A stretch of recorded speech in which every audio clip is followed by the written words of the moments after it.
nice to meet you all today. My name is Jesse Herring, and I will be your MC on this beautiful main stage. And I think that's pretty amazing, so let's give it up for that. Yeah. We're here to get to know each other, to make friendships, because where are we? At the Clio Cloud Conference! Yes!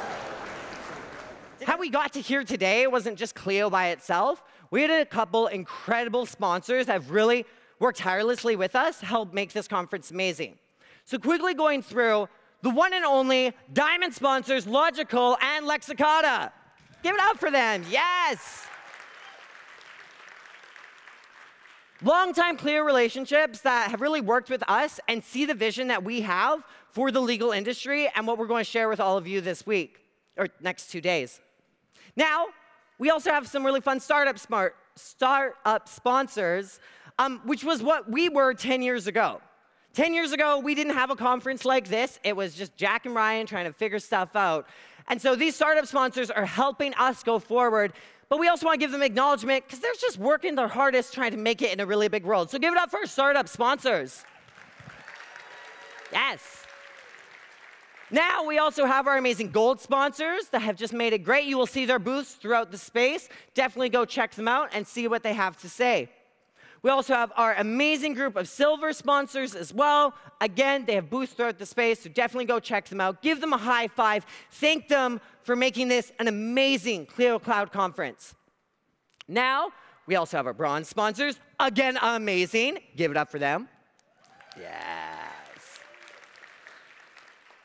And our event sponsors as well. Amazing group of people. Give it up for them. Now, I do have one last group of people I do want to thank, and that's our amazing media partners that have helped make this a really hype around this conference. We're grateful to have you, and we're grateful to have you in our space. So I've burned through a few different things. Some highlight points. Hashtag Clio Cloud 9. We're all good with that, right? Yeah? Yeah? Okay, answering. Love that. We ran through our Wi-Fi. We ran through our events and everything like that. And I'm kind of out of my stuff to say. So I want us to kind of come together and have a quick moment before things get started.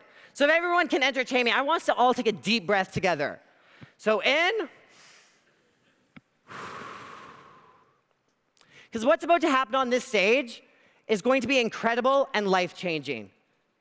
We've worked endlessly to make this happen, and I am so grateful to really introduce this to you all. So without further ado, let's get things started.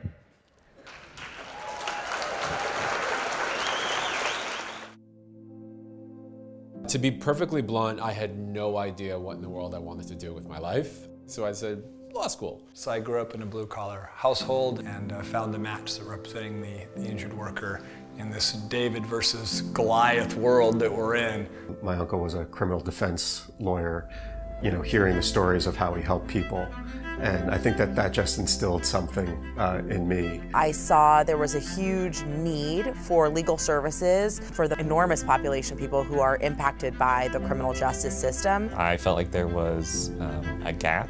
I felt like there wasn't a law firm that I would use if I needed a lawyer. I have a brother with autism, and when I was younger, we had difficulty advocating for services for him. Not everyone has a voice to speak for themselves, and lawyers are educated to do that in a very unique way.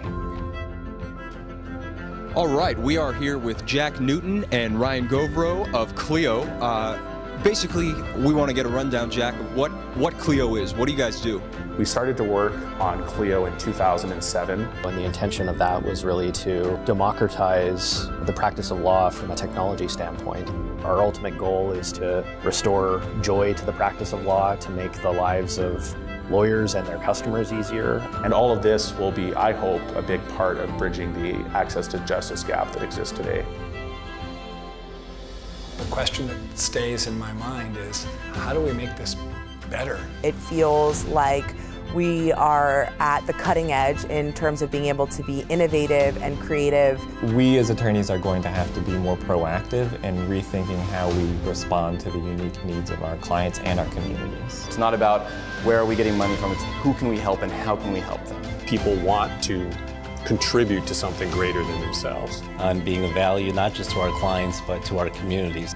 That's what is the entire driving purpose of everything that we do. And so without innovation, we cannot make law better.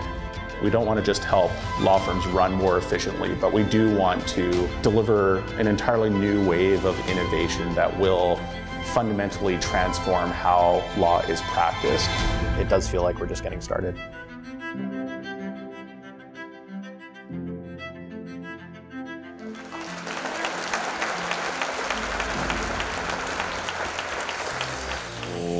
Ladies and gentlemen, at this time, it gives us great pleasure to introduce the CEO of Clio. Put your hands together for Jack Newton!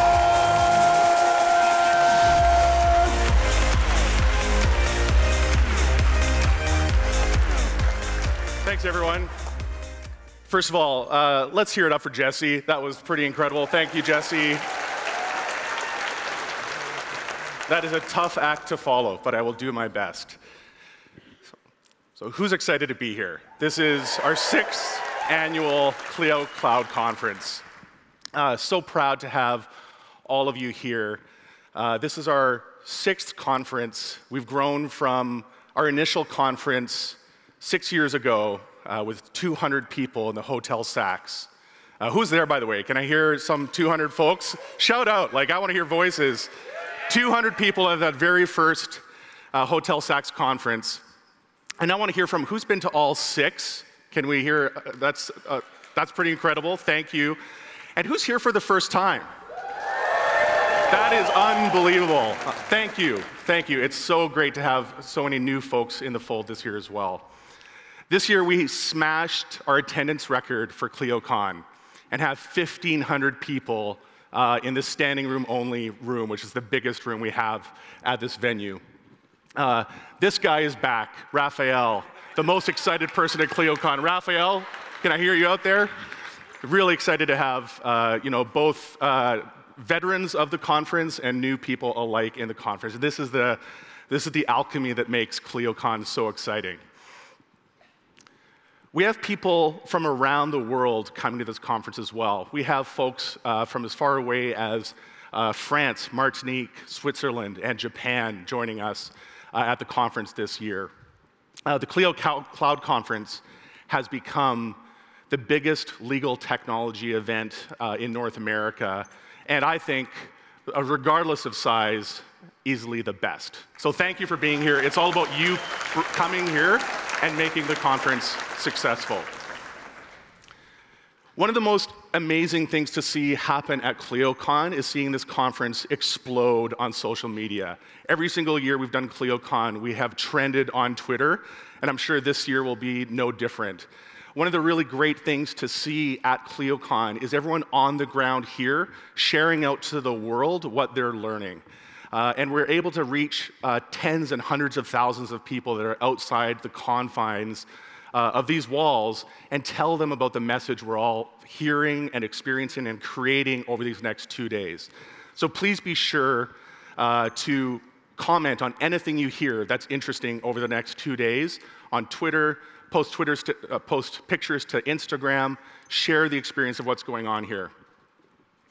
We have, I think, our best keynote lineup we've ever had coming up over the next 2 days. Later today, you're going to hear from Kelly McGonigal, who is a health psychologist and the author of The Upside of Stress. And I think stress is something that lawyers know a lot about, and Kelly will give you an entirely new perspective on what that looks like. Kelly gave one of the most viewed TED Talks of all time. So it's a real privilege to have her on stage here at Clio Cloud 9 later today. Tomorrow, we're going to hear from Bill Burnett and Dave Evans in the morning, who are going to teach us about design thinking. They're the authors of the #1 New York Times bestseller, Designing Your Life, and will teach us how we can think about designing both our personal lives and our professional lives in an entirely new way, and bring this discipline called design thinking to the legal practice. And I think this will be a transformative talk for everybody in this room. And finally, we are honored to have Brian Stevenson join us on stage to close out the conference tomorrow. Don't miss his talk. Brian is a social justice activist and the executive director of the Equal Justice Initiative. He has won the MacArthur Genius Grant. He is the author of Just Mercy, which was named as one of Time Magazine's best books of 2014. And earlier in September, won the ABA's most prestigious award, the ABA Medal. And Brian will give us a moving and powerful keynote to close out the conference. We also have an unbelievable lineup of session speakers over the next 2 days. Excuse me. And we've assembled in this conference the best minds in legal, and importantly, beyond the legal sphere, to bring a range of opinions and perspectives on what the future looks like for legal that I hope will leave everybody in this room energized and excited for what the future of legal holds. Something else I'll comment on this year's lineup of speakers is that we've got our most diverse range of speakers we've ever had. We at Clio really value diversity. It's something we've been working on very aggressively over the last year, both at our company and in creating the lineup of speakers at ClioCon this year. And among other types of diversity in our lineup, our session speakers this year are over 50% female. It's something we're really proud of.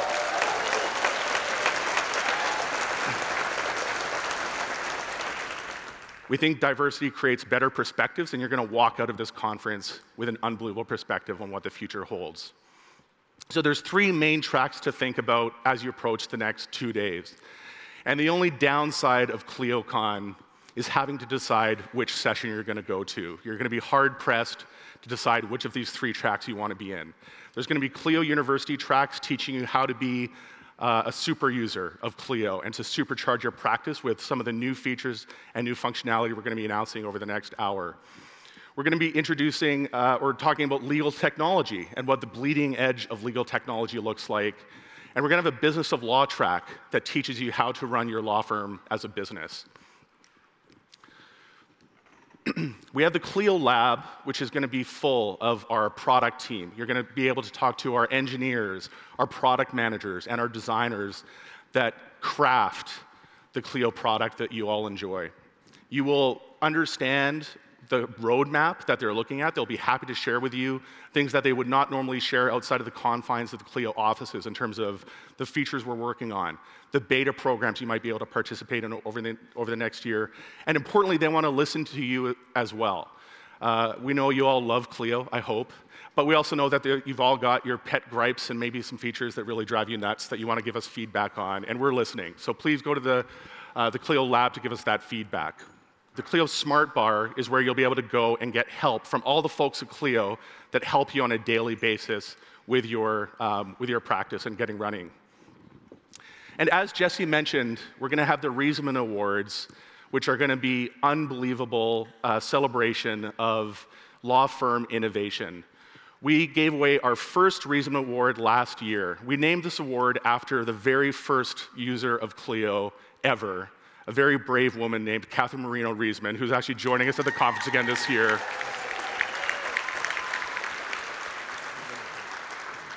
And I can safely say Clio would not be what it is today without Catherine having been that first user and that forcing factor for Ryan and I to really get Clio from 90% there to 100% there. And I think Catherine was an example of somebody that really saw what the future of technology looked like and realized that there was this incredible world of opportunity if we embrace the cloud.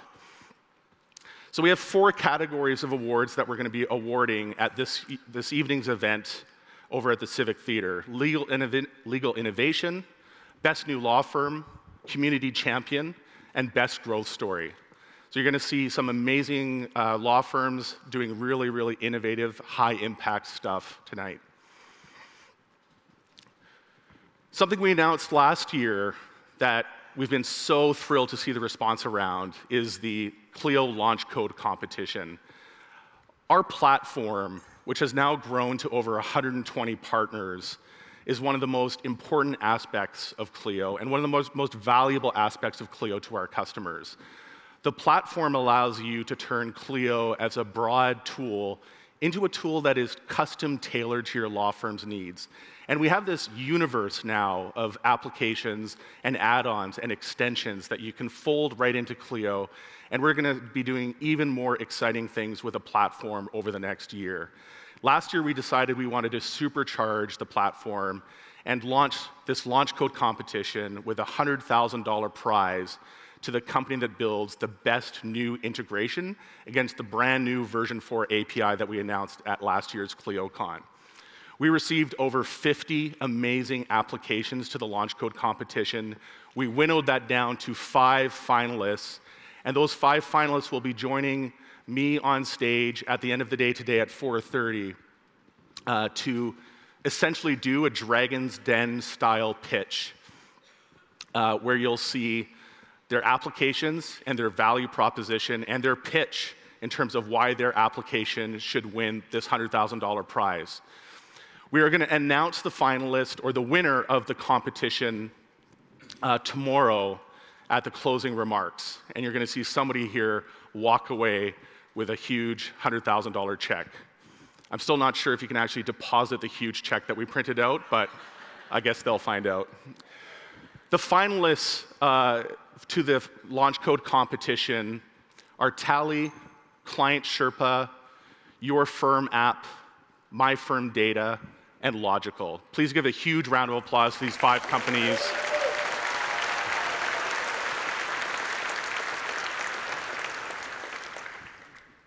And I also want to give a heartfelt thanks to the sponsors that made this conference happen. Something that may not be entirely obvious to all of you attending this conference is that we don't make money off of the tickets that we sell for this conference. We run a loss putting on this conference every year because we think it's really important for not only our company, but the future of the legal profession to have the greatest minds in legal assemble in a venue like this and decide and chart the course for what the future of the profession looks like. And we would not be able to put the conference on with this level of execution and detail and accoutrement that you're going to enjoy over the next 2 days without these sponsors. So please give a big up to Lexicata and Logical. Thank you so much for being our diamond sponsors. And if you can keep that applause going, we've got unbelievable range of gold sponsors, silver sponsors, bronze sponsors, startup sponsors, event sponsors, and last but not least, our media partners helping spread the word around this conference. Please give a huge round of applause to everyone for making this conference happen.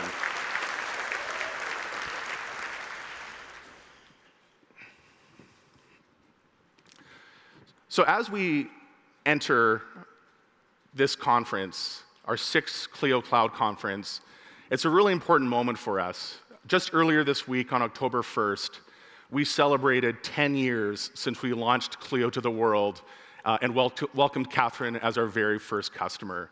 Those 10 years have flown by, for me and my co-founder, Ryan, who started this company 10 years ago having no idea what Clio would eventually become. That Clio would have the scope and impact that it's had over the last decade is something that we did not contemplate when we were launching the product 10 years ago. And we're so proud to see what the company has become and the kind of customer base that we've been able to grow as well, with what I think is some of the most engaged and passionate customers a company could possibly hope for. The theme of this year's conference is X, and the theme is 10. If you're like me, wondering last week, am I buying the iPhone XS or the XS? I still haven't figured out what it is. For us, the X is both. The X that is the theme of this year's conference is X for 10 years and celebrating 10 years of Clio and celebrating 10 years of transforming the practice of law for good. And it's also about experience. The X is for experience and focusing on the client experience, which is really going to be the theme of this entire conference and very much the theme of this keynote. So there's a few things for us to celebrate in terms of what we've accomplished over the last decade and over the last 10 years. We have over 150,000 legal professionals using Clio every single day across 90 countries. Our app integration marketplace has grown from just 80 integrations a year ago to over 120 integrations today, a growth of more than 50% year over year.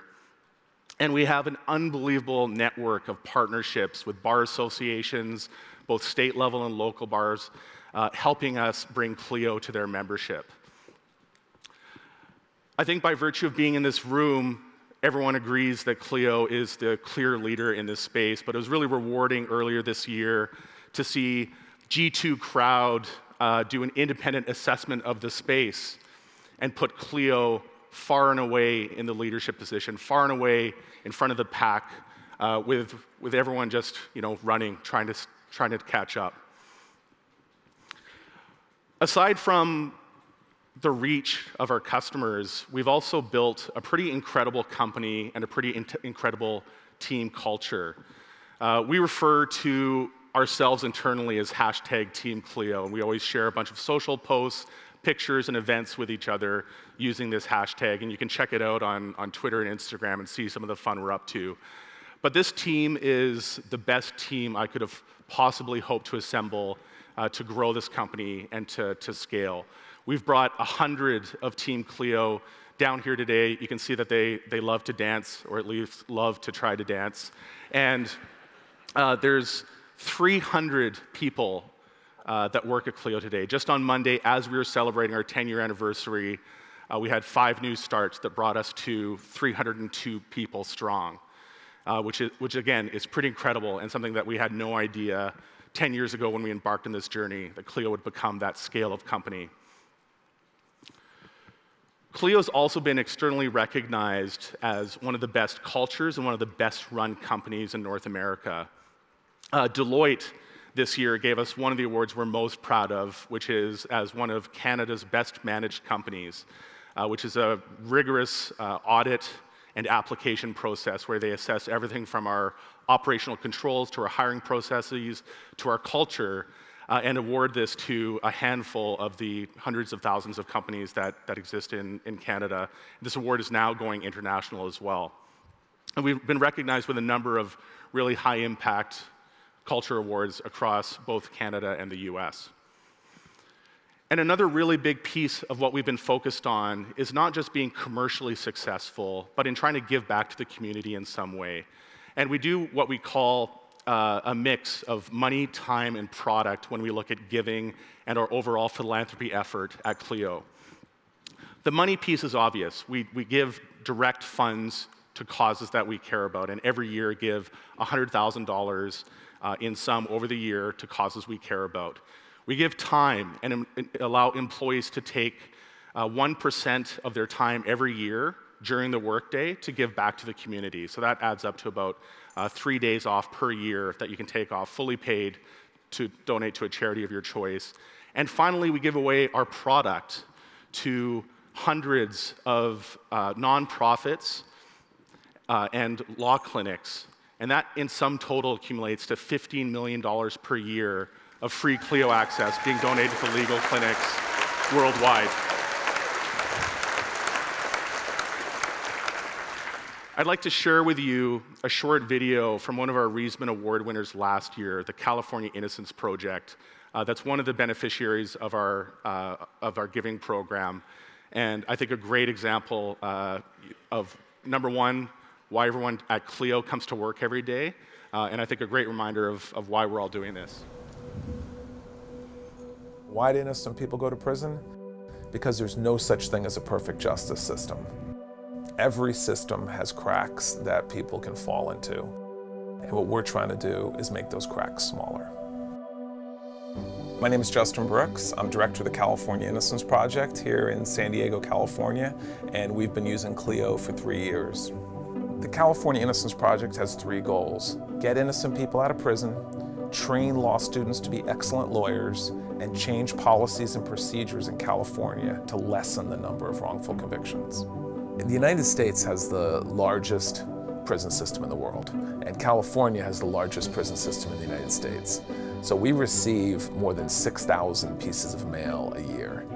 and we review more than 2,000 cases a year. And we need a way to organize that information and make it accessible to all our lawyers and all our students. And that's where Clio is so important, because it helps us to constantly improve the system, improve how we process cases, improve how we manage cases, and get to the end result, which is get innocent people out of prison. My name is Michael Smanchek, and I am the managing attorney at the California Innocence Project. Since our office opened in 1999, we've freed 27 people from prison who have served more than 300 years for crimes they didn't commit. None of that is possible without a system like Clio. We have been able to attend weddings that wouldn't happen.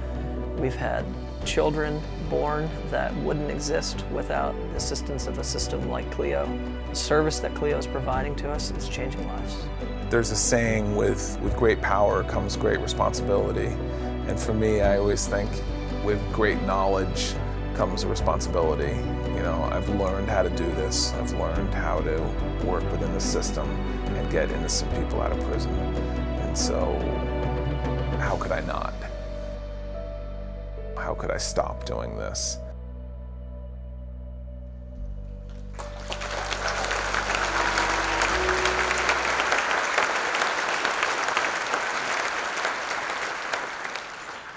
No matter how many times I see that video, it always chokes me up. So, what have we been up to over the last year? We have done a lot of incredible work on the product. As you'll recall, a year ago on this stage, we announced Apollo, the completion of our new Clio project, developing a totally reimagined and re-engineered Clio from the ground up. And the reception has been amazing. As of today, we have the vast majority of our customer base on new Clio, successfully using it. And maybe by audience noise, can I hear what people think about the new Clio experience? Yes, thank you. Our product team loves to hear that. I want to quickly summarize a few things that we've released recently or are just launching today. And there's a lot of exciting work happening. Number one, Clio Launcher. Who's using this and loving it?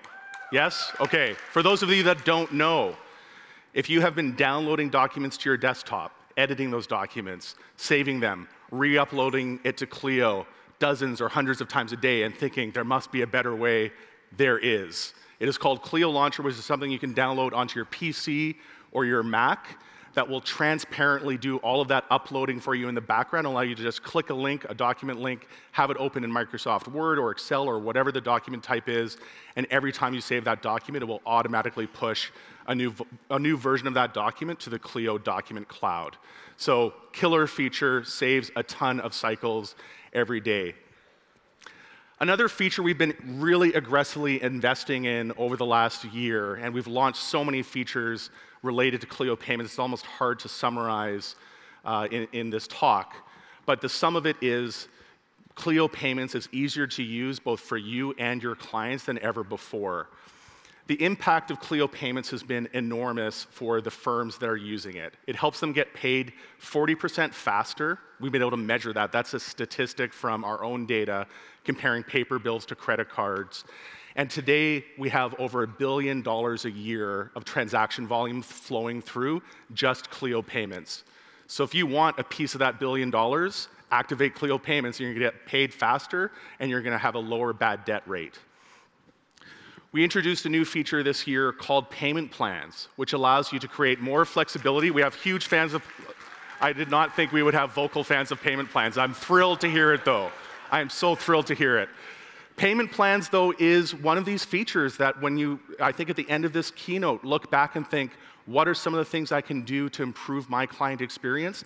This is the low-hanging fruit. This is so easy and so straightforward to make sure your clients can afford to pay you and help guarantee that you get paid over time, which is way better than not getting paid at all. We are also launching this week some brand new features related to what we call the secure payment link, which is something that you can just send to a client to say, please give me money.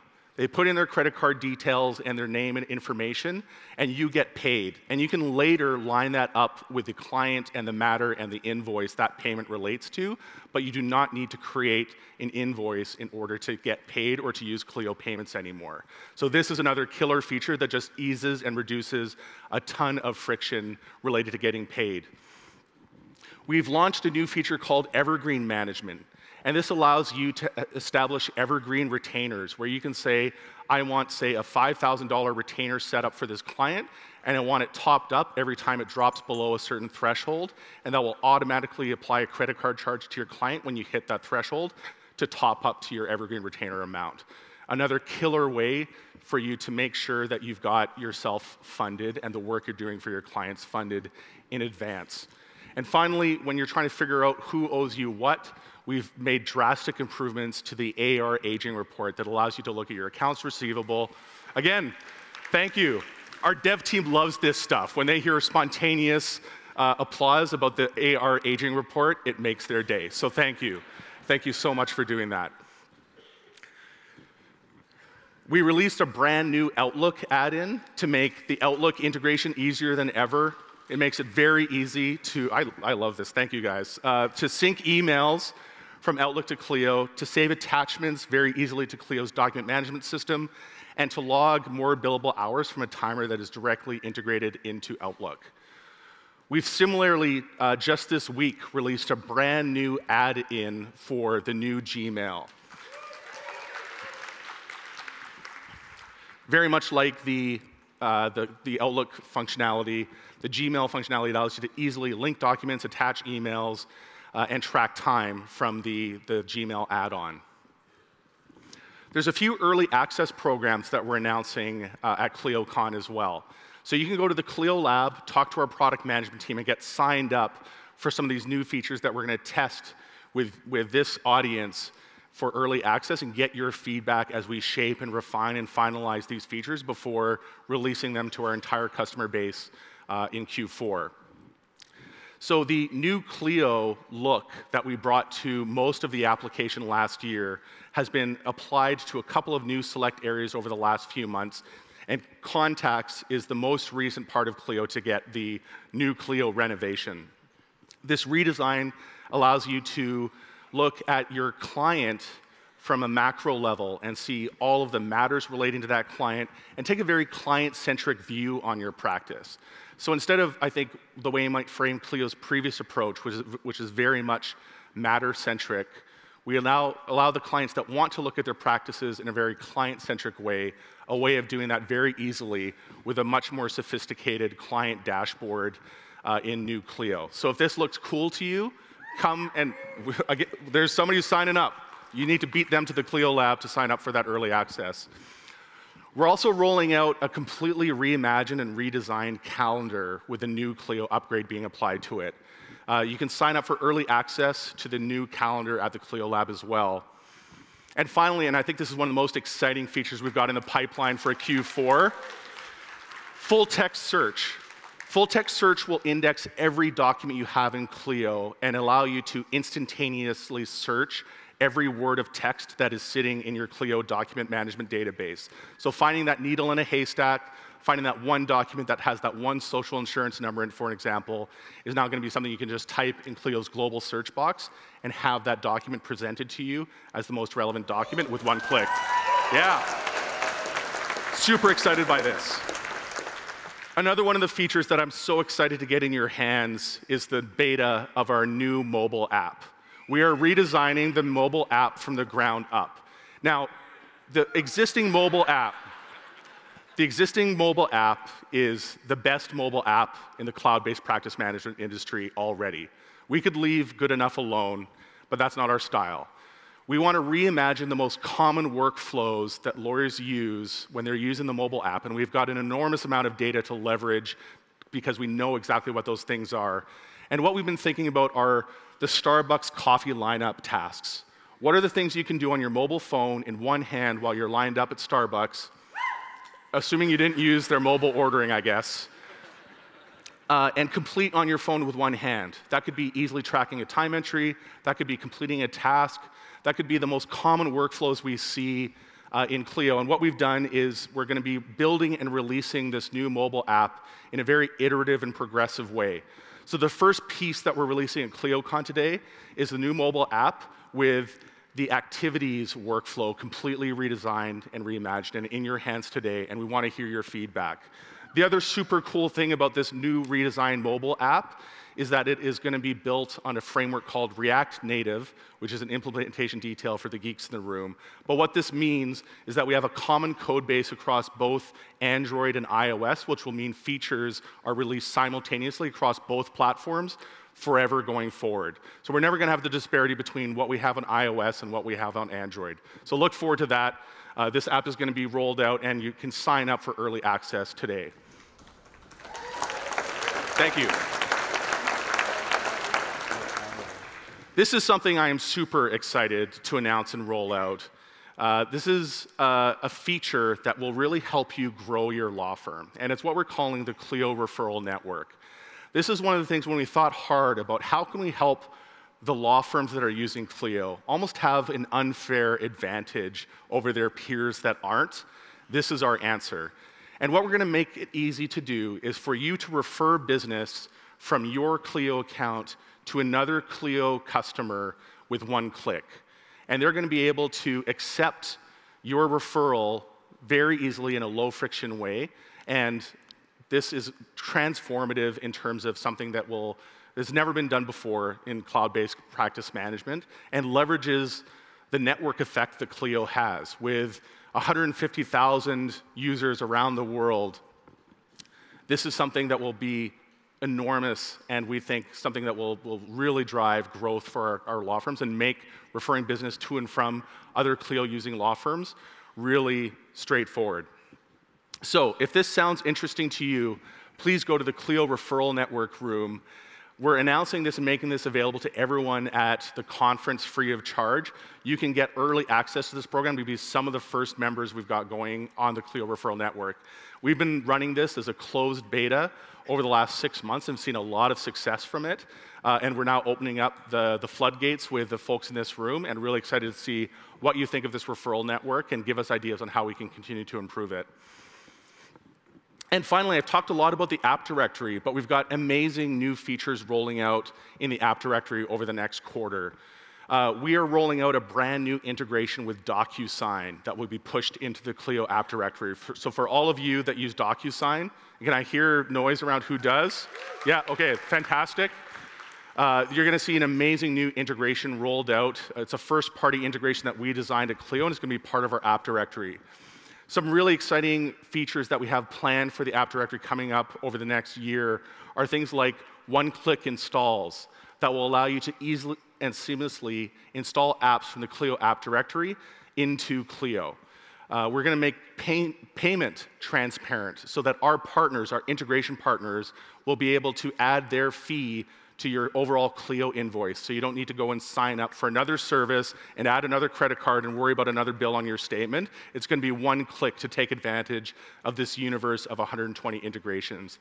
And finally, we're going to allow partners to integrate more deeply into the Clio platform than they've ever been able to as well, and allow them to embed certain aspects of their applications within the core Clio application. So look forward to more amazing stuff from the Clio app directory over the next few months. So, pretty incredible decade and a pretty incredible year in terms of product developments. And please join me in giving a huge round of applause to the Clio product team for all the incredible stuff they've shipped over the last year. Thank you.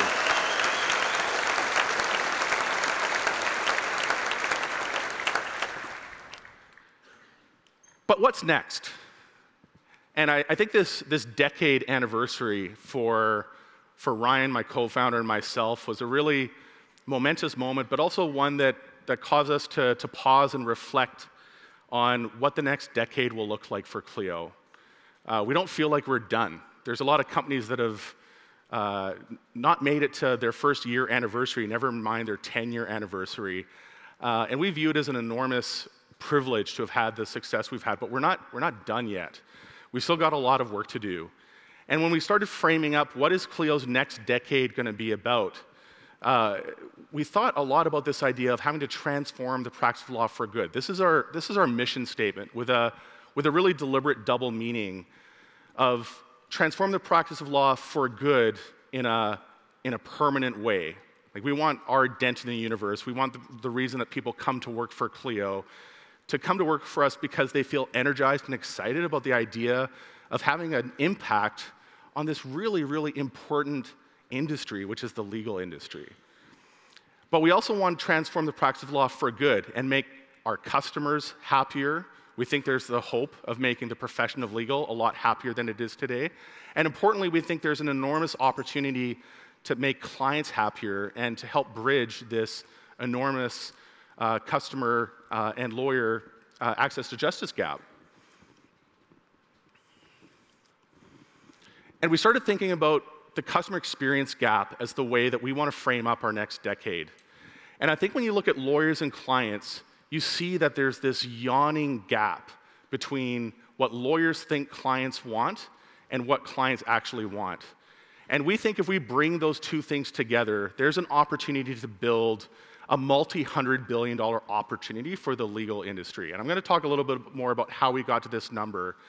But there's an enormous opportunity to reframe how we're approaching the client experience. I think one symptom of this gap is the fact that we talk about the access to justice gap. Because a lot of lawyers talk about the access to justice gap like it's this externality, and we need some deus ex machina-like mechanism to come in and solve the access to justice gap. But it's actually what we call in the technology space a product-market fit problem. We talk about product-market fit in terms of developing a product like Clio, and once people start buying it, once Catherine punched in her credit card for the very first time and exchanged money for Clio, Ryan and I had the first glimmer of product-market fit. And we're talking about the access to justice gap. We're actually talking about a product-market fit problem. And it's our responsibility to solve that problem, and no one else's. You don't hear Howard Schultz talking about the access to coffee gap. He figured out how to solve that. He figured out how to sell coffee to a lot of people every single day by building Starbucks and making it really easy to buy coffee. You don't hear about the access to tax accounting problem or the gap. You know, tax accountants, H&R Block, they've figured out how to give services to the masses. And I think there's an unbelievable opportunity for us to reframe this access to justice gap as actually a product-market fit problem where the legal industry has not figured out how to actually cater to the needs of their clients.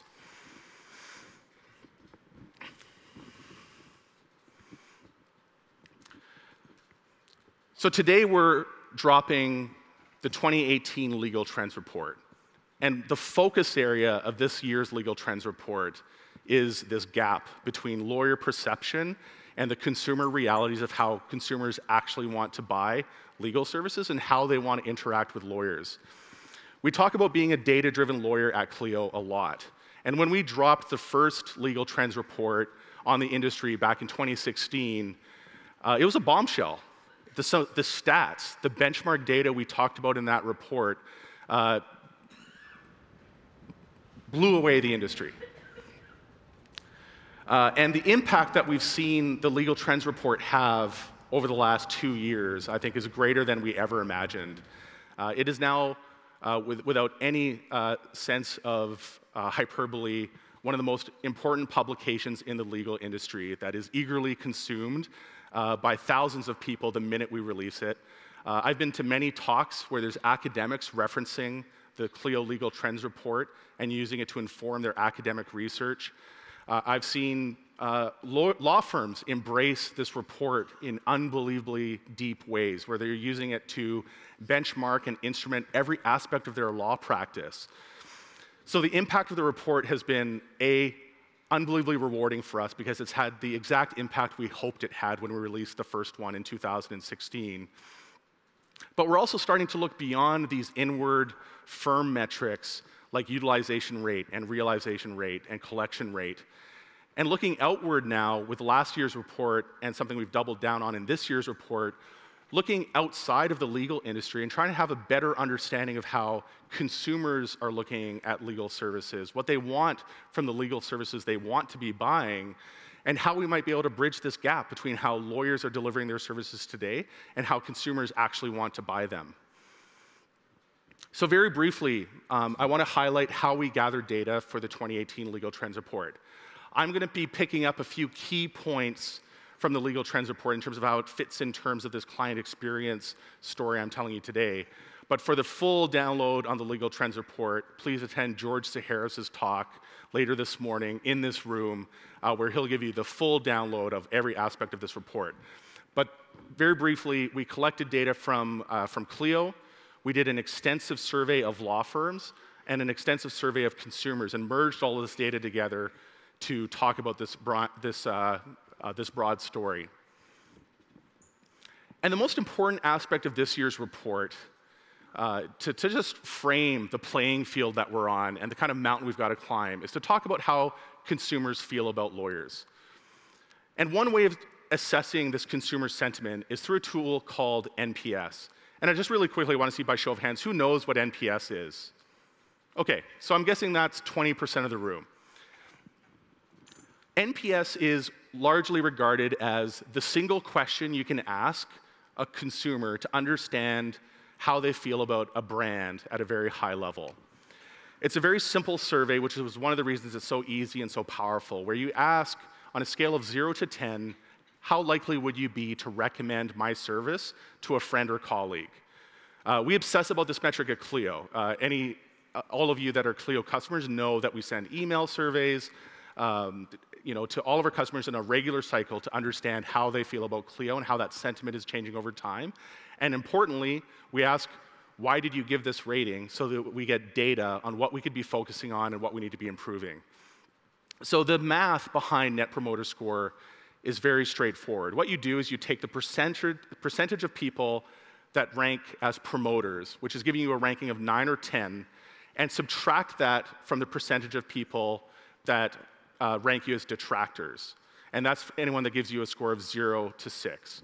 So again, you take your percent of promoters minus your percent of detractors, and that gives you a score that is between -100, which is really bad, to a positive 100, which is stratospherically high.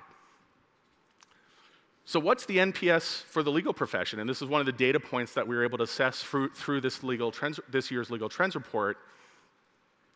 And the answer is 25, which is not great, but it's not horrible. But I'll benchmark it against some other industries to give you a sense of what our compatriots are in the 25 neighborhood. And that is airlines, banks, wireless carriers, and credit card companies. So again, to just benchmark this, close your eyes, think about how you feel about United. Close your eyes and think about how you feel about AT&T. And that's about how the average consumer feels about lawyers. And I'll leave it as there's work to be done. We can do better than that.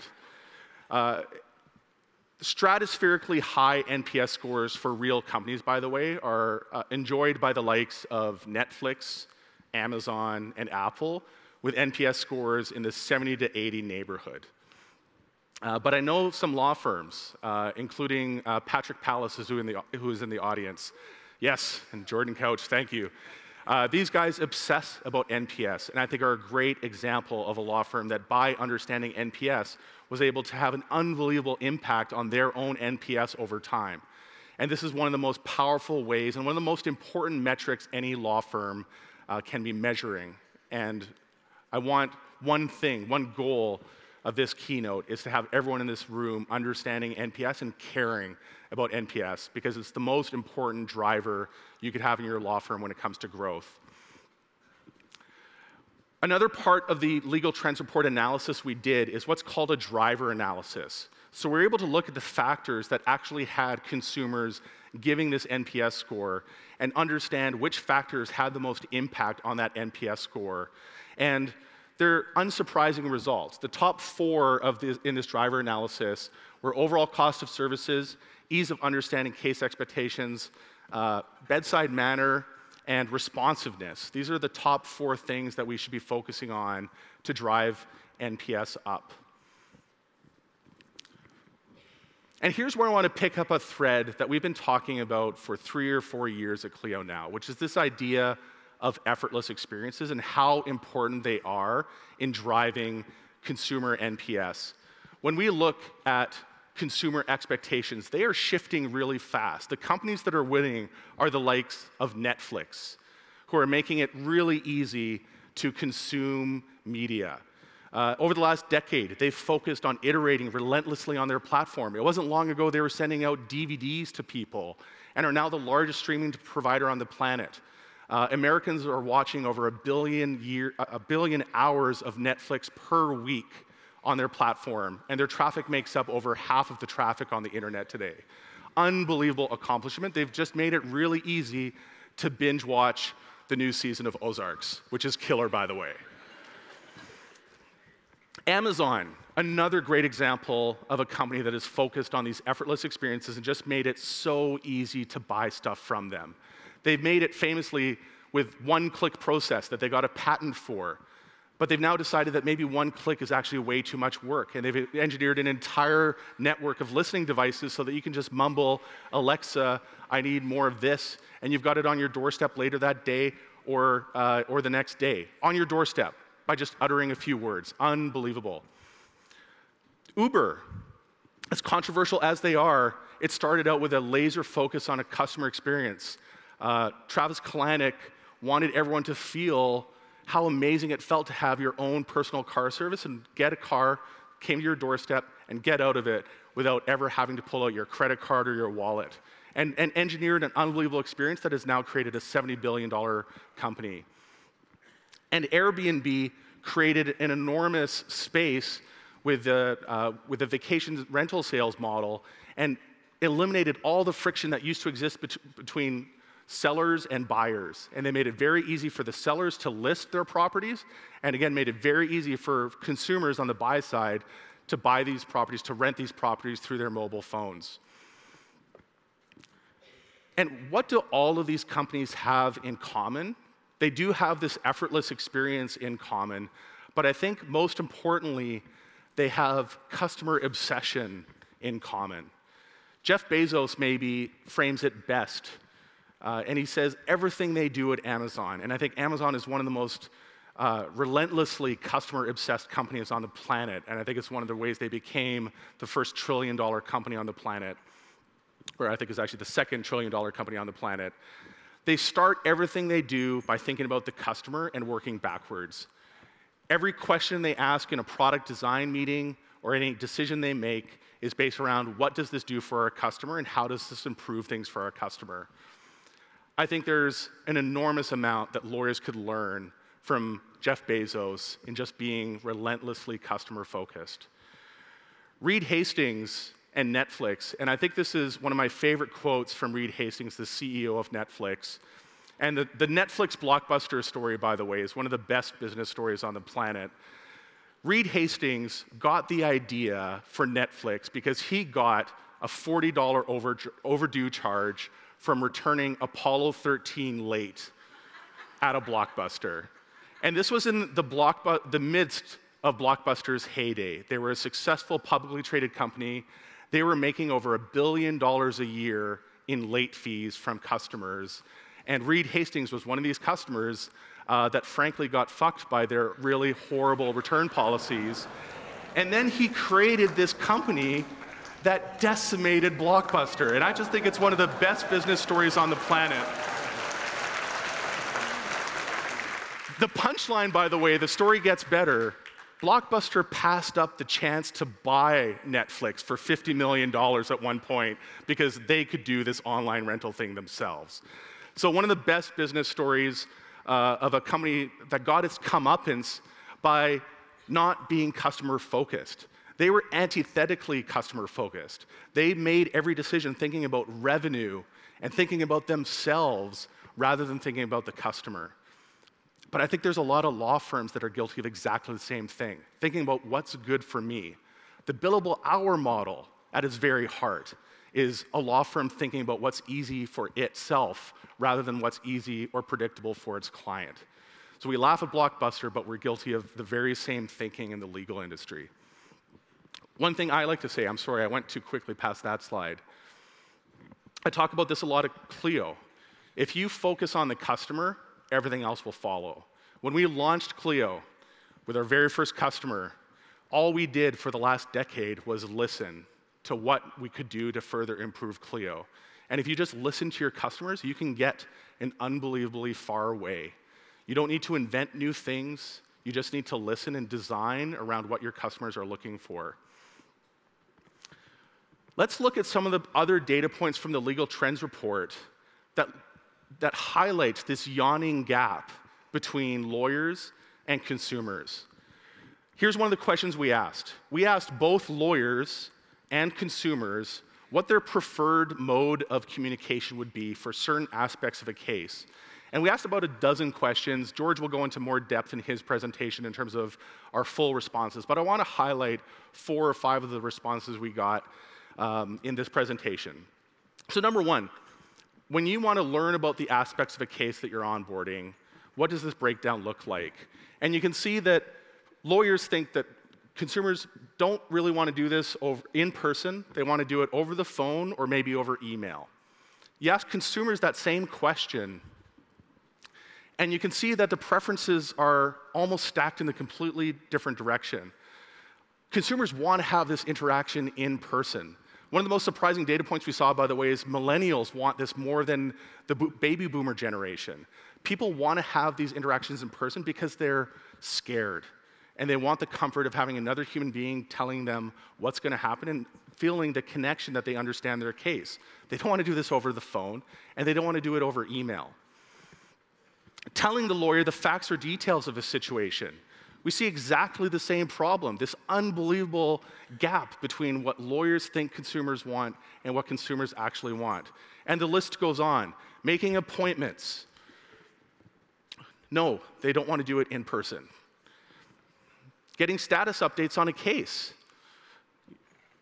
These unbelievable differences that are going to be so easy for us to bridge. All of this data, by the way, is in the 2018 Legal Trends report, which is available for download, free, starting today. And everyone in this room, I'd encourage, attend George's session where he'll go in depth on every aspect of the Legal Trends report. Reviewing documents. This is something that, again, we saw a surprising preference for consumers to do this in person. So what's the growth opportunity for legal? What does this all add up to? And I want to talk a little bit about the other side of the Netflix blockbuster story. This is, I think, a little bit of a trope in the legal technology talking circuit, where we talk about, do you want to be Netflix or do you want to be Blockbuster? But I think this is actually, kind of a short-sighted comparison, because there's some very interesting things that happened in the market that I'll talk about in a minute. Similarly, we talk about Uber killing taxi cabs.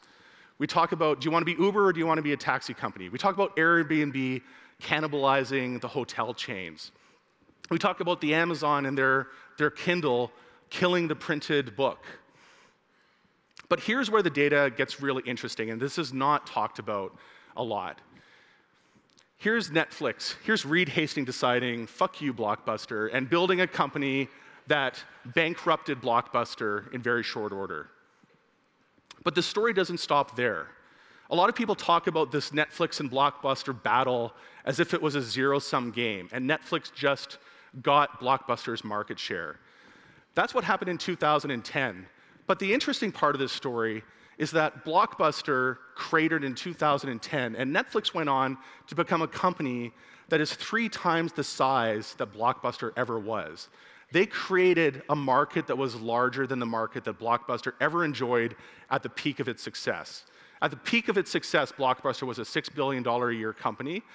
Netflix is on track to be $16 billion in revenue, with a price-earnings ratio that is accordingly high on the stock exchange. And they're just continuing to grow. And they've tapped into, for better or worse, this latent demand for video where people are watching way more hours of video than they ever watched before, either on TV or on DVD back in the old days. We talk about Uber killing taxis. And this growth curve shows you that, yes, they had a negative impact on the taxi industry.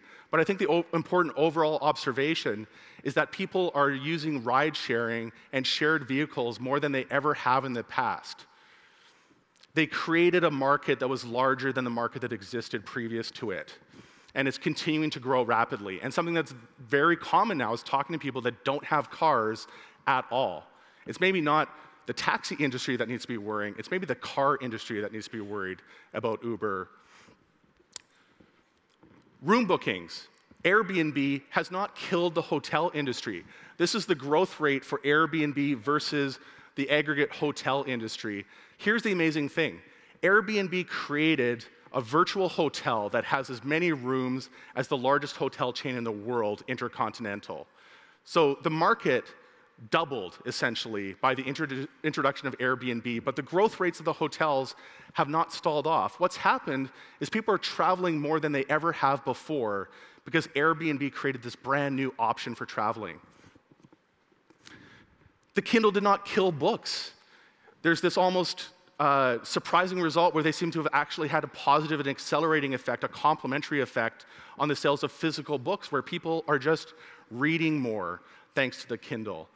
And I think when we think about these disruptive services, when we think about these companies that have come in and transformed these industries, we tend to think of it as a zero-sum game.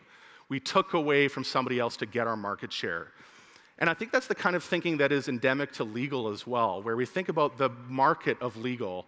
We focus on the tip of the iceberg that is the worldwide $300 billion legal services industry. I'm sorry, that's actually just the US. The US, $300 billion a year spend on legal.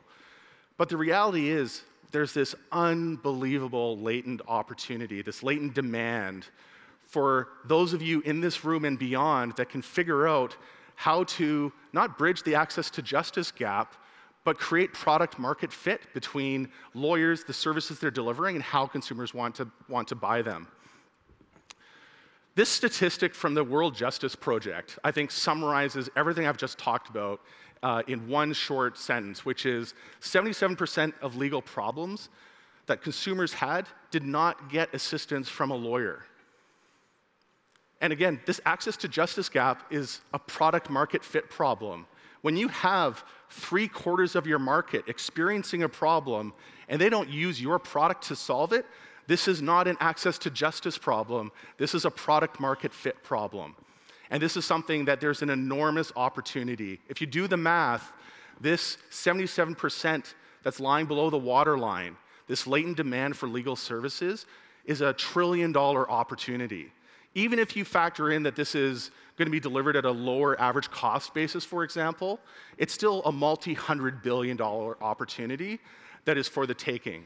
And by the way, in the same way we talk about ebooks, in the same way we talk about the impact that Airbnb had on hotels, maybe we don't need to be scared of the LegalZooms of the world. Maybe we don't need to be scared of Avvo Legal Services. Maybe we don't need our bar associations serving as protectionist entities for us, because maybe these entrants to the legal space could actually have a positive and complementary effect, introducing new consumers to what legal services have to provide and allowing them to access the benefit that legal professionals can offer consumers. Yes, thank you.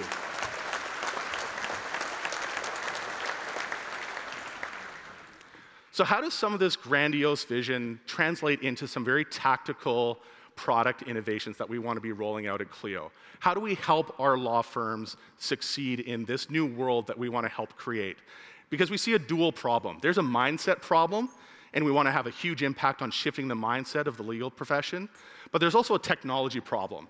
We don't think that it's the average lawyer doesn't want to be client-focused. We just don't think they have the tools. And the tools can make it really easy for you to deliver delightful client experiences. So the one way that we need to start designing an amazing client experience is thinking about this end-to-end client journey. So again, when we started thinking about our next decade, we framed up this customer journey and we put it on a wall at Clio. We started mapping out all the features that Clio has today and how they help out this client journey that a client goes from, and I'll walk through at a very high level, through this awareness to advocacy journey. They start out maybe learning about your law firm through some marketing, maybe through some Google AdWords, maybe they find you on Avo. Somehow a future client gets awareness of you. You need to intake them as a prospective client. You need to convert them from a lead to a client. And then you need to sign an engagement letter and actually bring them on board as a client. Then you need to do your legal work and deliver your work product, help them resolve their case, send them a bill, hopefully get paid.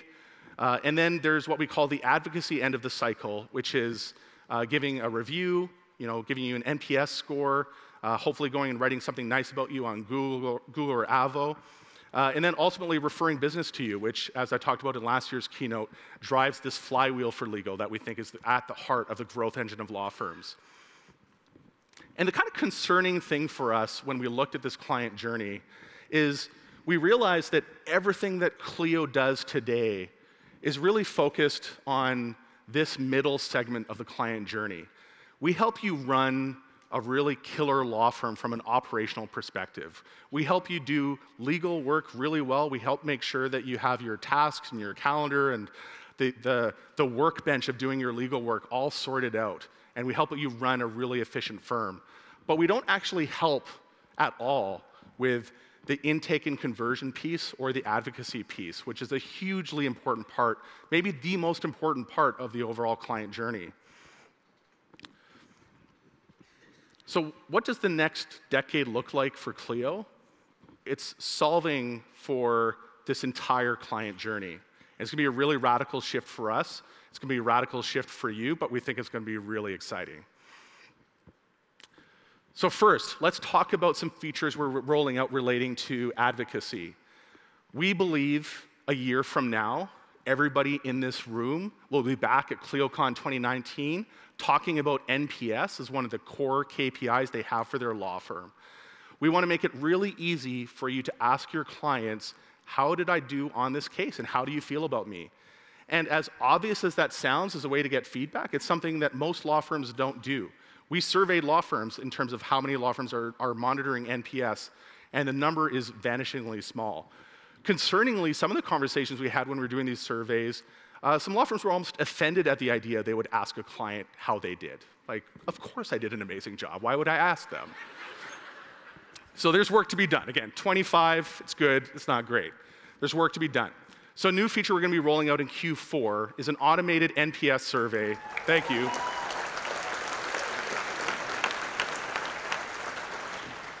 That will email your client as soon as you close the case in Clio, a simple email survey. They can click that 0 to 10 score, fill out a comment, and let you know how you did on your case.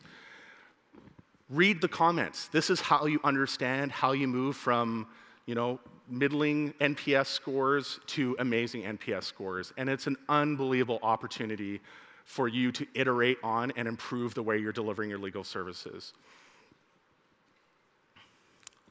We're going to instrument all of the NPS with new dashboards. So in addition to all the revenue-based metrics that you see in your Clio dashboard, we want you to be monitoring how NPS is tracking over time.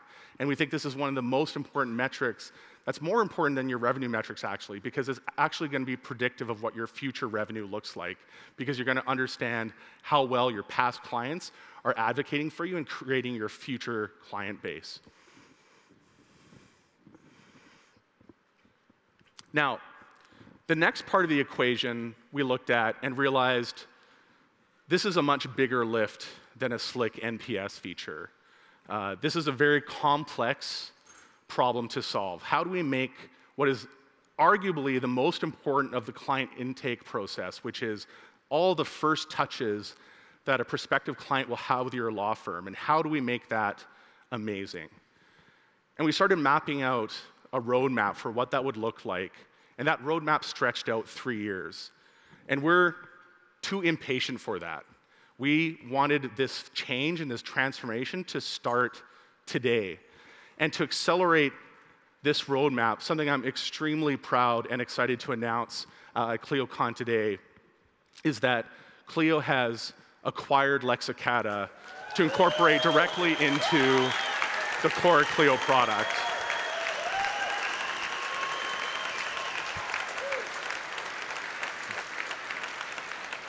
I'd like to welcome Michael Chasen and Aaron George, the founders of Lexicata, up on stage for a moment. Please give them a warm round of applause and a welcome to the Clio family. Congratulations, guys. Welcome to the family. Thanks, man. Yep. Welcome. Please welcome them to the Clio team. They're going to stay aboard. Thank you, guys. You can jump back. Thank you. So excited to have them on board. If you're an existing Lexicata user, don't worry. The product is going to continue to run as is. The Lexicata team is now part of Clio.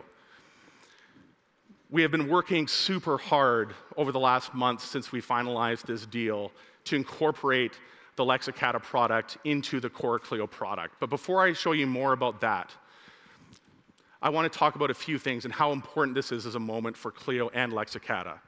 Number one, I've gotten to know Michael and Aaron really well over the last few years, and they've built an incredible product, again, by following our mantra of focus on the customer and everything else will follow. They've done an unbelievable job of, with a very small and scrappy team, building an unbelievably sophisticated client intake and CRM product. We think there's an enormous opportunity to bring the 300-strong Clio team to that product vision and accelerate it and provide some amazing new resources to Lexicata and make the integration between Lexicata and Clio tighter than ever.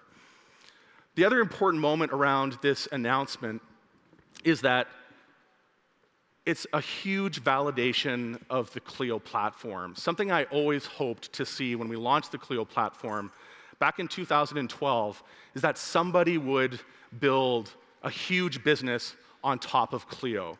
And I look to Salesforce as my model on this front, where Salesforce launched a platform and created Viva Systems, who built on top of the Salesforce platform and actually created a publicly traded company doing $4 billion a year in revenue on top of Salesforce by customizing it for the pharmaceutical industry. I want to see the same kind of success for our platform. And with Lexicata, we saw that happen and saw a huge amount of validation in the platform, in that Lexicata built a product whose vast majority of customers were Clio customers. Most of their customers were acquired through the Clio platform. They were able to build a business that was doing multi-million dollars of revenue per year on top of the Clio platform. And I think the story has an amazing ending where they become part of the Clio team because they've built and validated the enormous utility of their product to our shared customer base. And things are only going to get better from here. The way this translates into impact for Clio today is in a brand new product that we're announcing called Clio Grow. And I want to share a short video showing how the Lexicata product has evolved into the Clio Grow product that we're releasing today.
The other thing we realized after this thinking about what the future of legal looks like and thinking about this client-focused approach that we think is so important to take legal to the next level is that this idea that Clio is practice management software is actually a really limiting term that we inherited from our desktop predecessors.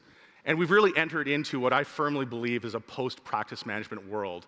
Even the idea of practice management, I think, is another inward-facing term for law firms, kind of focusing on themselves. And our view of what Clio's future looks like is practice management at its core, but something that is much broader and something much larger in scale. And we think actually a brand new category of software for legal that we're calling the client experience platform for legal. And we think that Clio, as we evolve, is going to be the platform that makes it easy and seamless for our customers to deliver amazing, effortless, and seamless experience to their clients, and to almost effortlessly iterate on the way they're delivering legal services so that it's a better fit for the clients and that latent demand that is out there to get. So thank you so much for your attention. I want to announce one more thing before we close out the keynote, which is that everybody in this room is getting free access to Clio Grow until the new year. So you will be able to test it out, get access.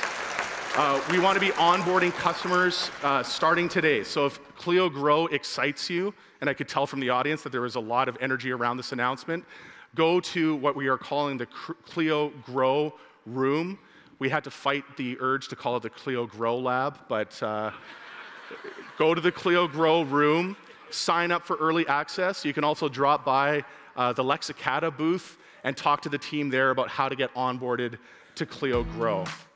So thank you once again. Have an amazing ClioCon. Figure out how to get that $100 billion opportunity of latent demand over the talk to the next 2 days. Thanks so much for your attention, and have an amazing ClioCon. Thank you.